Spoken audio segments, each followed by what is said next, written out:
is Tom Giardino. I work on the Steam business team at Valve, and I'm here with a few folks way up in the front row who also work on the Steam team at Valve. The four of us are going to give you a little bit of an update on some things that we're working on, and I want to lay out a little bit of context first. Our goals for this talk are pretty simple. We want to be transparent and open about our priorities and plans. We want to provide you with a little bit of data about how the platform is doing and where we're growing. And we also wanted to get into the nuts and bolts of a few tools and features that we've built that we think are going to benefit a lot of developers and a lot of customers. I'm going to start with kind of a more zoomed out platform level chat, and then I'm going to hand things over to Alden and Cassidy and Ricky. They're all working on kind of different parts of the Steam platform, and they'll dig into their specific details in a minute. So we came here really today to talk to you guys about how we think about Steam and all the things we're working on to move the platform forward. We're motivated by a pretty simple set of principles, and those principles have stayed more or less the same for a decade and a half now. I thought it would be helpful to lay those out up front so that A, when everybody else is talking, you can kind of frame back to those overarching principles and think about how they connect to our long-term vision for the platform, and B, you can probably judge a lot of our work and decisions against those principles in the future as well. So I'm going to dig right into them. The very first one, the first principle for our vision of Steam, is to create value for players and developers.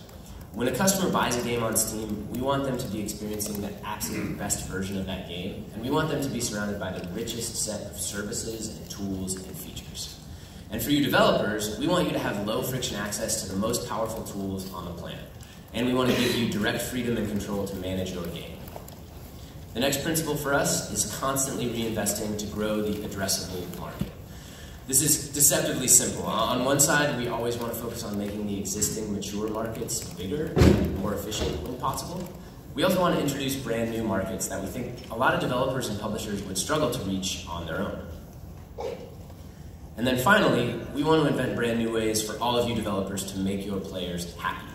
Sometimes that means streamlining services that already exist on Steam or elsewhere. A lot of times it means inventing brand new ones from scratch and investing to make the platform more valuable. And that's really it. We want to create value for you developers and your players. We want to make the addressable market bigger for your next release. And we want to invent better ways for you to make your customers happy on Steam.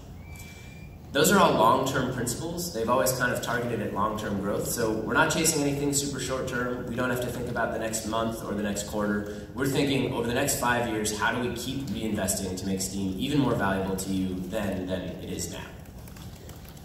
And it's useful to frame that long-term growth looking back. This graph is the concurrent players on Steam over the last decade. We've shared data like this before, and so some of you might have seen it. In our last decade, concurrent user numbers have grown by leaps and bounds. And even though the last 6 months or so has been an especially exciting time in PC gaming, it's kind of interesting to look back at the entire last decade and think about all the changes that have come to our industry, not just in the PC space, but everywhere. We're talking about an explosion of mobile and social gaming. We're talking about a new generation of consoles, the Nintendo Switch shifting a bunch of paradigms, new business models, streaming, subscription, huge changes in the way that customers access games digitally or through retail. And throughout all that, we've really tried to stay focused on those big principles. Every time one of those big disruptions or challenges enters the marketplace, we think, how do we reinvest to make this platform more useful and more exciting? And so let's talk about a few of those investments, especially in context of those overarching principles. I could probably talk for an hour just on like the last tiny little bit of the last 6 months of Steam. My job today is actually to zoom out a little bit more, and you're going to hear more of those specifics from my colleagues. And this list is far from exhaustive, but we figured it'd be interesting to map some of those big improvements and changes and inventions over the years. There's a lot of big things that have changed the landscape permanently, both for PC games and console and mobile. Think about stuff like Steam Workshop and Early Access that have permanently altered the way that customers think about their games and developers create content alongside their communities. There's the addition of Mac and Linux and VR. There's the discoverability updates to make shopping more interesting. There's our massive seasonal sale events and the spring cleaning event and the Lunar New Year sale.